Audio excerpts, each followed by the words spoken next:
Welcome back to another episode of Rock Boys Football. The Nebraska Cornhuskers are holding a legendary recruiting weekend. This weekend, headlined by obviously a guy like Dylan Raiola, Williams Nwaneri, Ryan Wingo, a ton of prospects coming onto campus in Lincoln this weekend. Going to talk about you have over 25 visitors this weekend. We're going to talk about kind of like the 8 to 10 that I think are most intriguing for Nebraska fans. Before we get into it again, I just want to say thank you to you guys, especially the Cornhusker fans. If you guys have been a friend of the show, we've been talking a lot of Nebraska football. We were obviously out at a game the other year, and I will say this, the most electric college football environment when they did the red light show. It's truly a special place to watch a football game. The fans were absolutely phenomenal. If you guys know, we are Michigan fans, but we talk a lot of Nebraska football, and you guys have been absolutely awesome with the support. So if you do enjoy the content, consider subscribing to the channel. The support you guys have shown truly means a lot. Without further ado, let's get into this recruiting weekend. Talk about, again, over 25 guys visiting Lincoln, Nebraska this weekend. I kind of picked the 8 to 10 guys that I think are most intriguing in the amount of talent. I mean, you got 4 5-stars coming in, over 8 guys who are in the top 100 according to 24/7 Sports coming in. This has the capability of being kind of a program-changing recruiting visit if this visit goes well. And we just saw Michigan, not to talk Michigan here.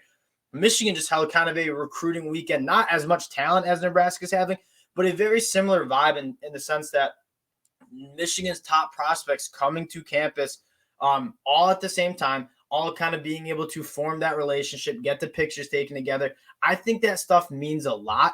And I'm really optimistic for Nebraska to kind of make some headway with some of these recruits. Let's get into it. Dylan Raiola is obviously the first guy on the list, the number 1 player in the country, the number 1 quarterback in the 2024 class. And why I think this is such a big deal and why I think this visit might be different for a guy like Dylan Raiola is he's going to be able to see himself being surrounded by a lot of talent if he does choose Nebraska, right? It's between Georgia, it's between USC, and it's between Nebraska. The number 1 pitch for Dylan Raiola going to Nebraska is one, the family ties.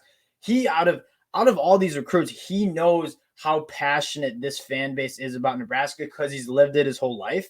You see him at the basketball game, they're chanting his name. He's kind of the chosen one for Nebraska fans. In this 2024 class, everybody knows Dylan Raiola if you're Nebraska. If you go to Georgia, if you go to USC, yeah, they'll be happy about him, but he's not necessarily the guy. He is the guy in this class for Nebraska, and I think that's probably his biggest recruiting pitch for him to go to Nebraska. The pitches for USC and Georgia, hey, you go to Georgia, you go to USC, you're going to be surrounded by elite talent. You're going to be able to be successful in this offense. If Dylan Raiola can start seeing himself be surrounded by elite talent at Nebraska too, I think that even gives Nebraska more traction in his recruiting visit. And kind of that's a perfect segue to get into some of the other prospects that are going to be on campus. And let's talk about Ryan Wingo first. So we always talk about the importance of having that quarterback wide receiver battery. Dylan Raiola, Ryan Wingo would be a very nice battery for the Nebraska Cornhuskers. Ryan Wingo, 6'2", 205. He's the number 6 player in the country, the number 2 wide receiver in the class from the state of Missouri. You'll see something that I think a lot of Nebraska fans already know. Matt Rhule loves his speed. He loves recruiting guys who have verified track times because at the end of the day, speed is speed. If you're fast, you're hard to cover, you're hard to deal with on a football field. Ryan Wingo has that in spades. Obviously, you're competing against the in-state guys or universities like Missouri. I know he likes Tennessee a lot.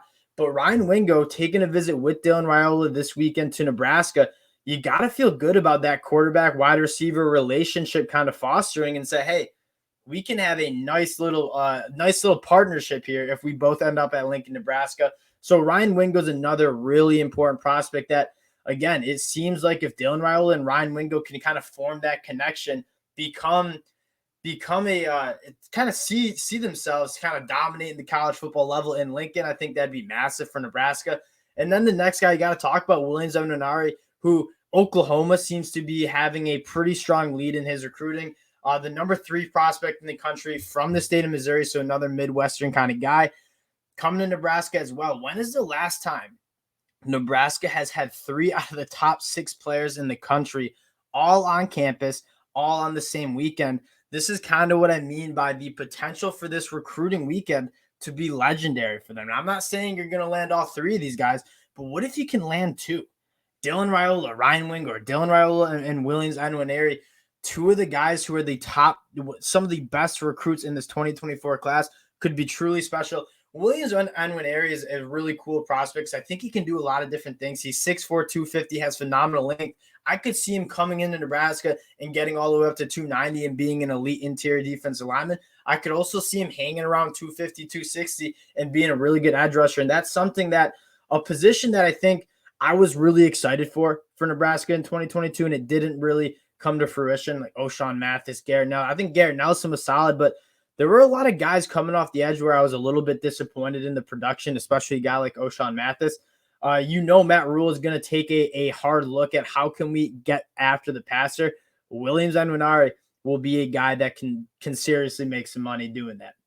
Brandon Baker, the number one offensive tackle in the whole entire 2024 class, is the next guy I want to talk about. Coming from Mater Dei, I love the recruits that come from Mater Dei because they're already in a college football program. Like when you play at a powerhouse school like Mater Dei, IMG Academy, you're kind of used to the early morning lifts, then the practices in the afternoon. So he kind of has that. He's the number one offensive tackle in the class, and that's been another position where Nebraska has struggled in, at least from a development standpoint. I haven't been too disappointed with the talent that's coming in. The development's been more the issue. I mean, most Nebraska fans take a look at that 2022 offensive line and say that was bad. And a guy like Casey Thompson, I think, wasn't playing as bad as most people think because he just wasn't being protected. And especially with a guy who's not as big, he was getting crushed a lot because that offensive line really didn't come together. Brandon Baker's another guy that you want to have at least taking a strong look at Nebraska, 6'5", 285. You see him taking his visits, he looks the part. I mean, it's crazy to think that most of these guys are juniors in high school going into their senior year, and they already look like they could play college football right now. Obviously, you want him to probably be more around 300 pounds when he's playing, but Brandon Baker, number one offensive tackle from Mater Dei. You love that. Nigel Smith actually ended up canceling his visit. He's a high four-star from the state of Texas. Texas came in late and was able to kind of lock in a visit for him, but Nigel Smith went on an interview and talked about Matt Rhule and talked about why he's so interested in Nebraska. And it's the culture, he said, and it's Matt Rhule's proven ability to develop players. I mean, at Baylor, at Temple, Matt Rhule showed that he can develop players. And he was never a great recruiter at Baylor. He was hamstrung by some of those sanctions. At Temple, it's hard to get in talent. What did Matt Rhule do? He put players in spots where they were able to be successful, and he developed players at a high level. Nigel Smith said that I'm very intrigued by that ability. Getting down this list is some more of the guys kind of outside the top 50. Ryan Pelham from the state of California. He's obviously USC, UCLA is in on him, but getting a guy from the state of California, you'll see that. Brandon Baker from Mater Dei. Nathaniel Frazier, the next running back we're going to talk about from Mater Dei, and then Ryan Pelham from the state of California. Three guys from the state of California coming on campus. Nathaniel Frazier is the guy I want to take a look at. 5'11", 195, a 10.7, 700-meter dash from Mater Dei. Again, Matt Rhule going after the speed at the running back position. 195, 10.7, 700 meters, extremely impressive. Next guy, Carter Nelson, very interesting prospect from this, an in-state kid from the state of Nebraska at the tight end position. You got to feel good about Nebraska's ability to land that commitment. I checked if he's related to Garrett Nelson. He's not, but 6'4", 205, an 11-second 100-meter dash for a guy that big. I believe he also did a high jump of 7 feet, and I'm no track guy, but I know that's impressive. So again, Matt Rhule going after the guys who not are necessarily just football players. They're athletes that you're going to come and bring in, teach them how to play football at a high level. But that raw athleticism, again, you're seeing Matt Rhule really value. And then the last guy I want to talk about, Catlin Blair from Idaho. 24/7 Sports loves him, the number 40 prospect in the whole entire country. He's 6'2", 180 pounds, 10.4, 600-meter dash. That is faster than a guy like Ryan Wingo at 180 pounds. Extremely impressive. He's a guy that's interesting to get a beat on his recruiting because a lot of other guys, when you're from Phoenix, Arizona, or when you're from like Atlanta, Georgia, it's really easy to hop on a flight and go check out Austin, Texas, or go check out Gainesville, Florida. When you're from the state of Ohio, Idaho, I'm going to say state of Idaho, it's really hard to kind of just make those weekend visits because the travel days are so long and it's kind of a pain in the butt to travel. Gatlin Blair, not necessarily going on a ton of visits, getting a ton of eyeballs on him on Twitter, taking the pictures that on the recruiting weekends. But Gatlin Blair is a really exciting prospect that a lot of schools want. His brother's a star track runner at Mississippi State, so the genes are there in the family. I would really keep a close eye on Gatlin Blair and Carter Nelson, who just picked up an offer from Alabama. But in Satterfield's offense, I'm really excited to see how they use these tight ends. And if you can sit back and watch Eric Gilbert, Thomas Fedone have phenomenal years in this new offense, I think Carter Nelson is going to see himself being able to be successful as a tight end in that offense.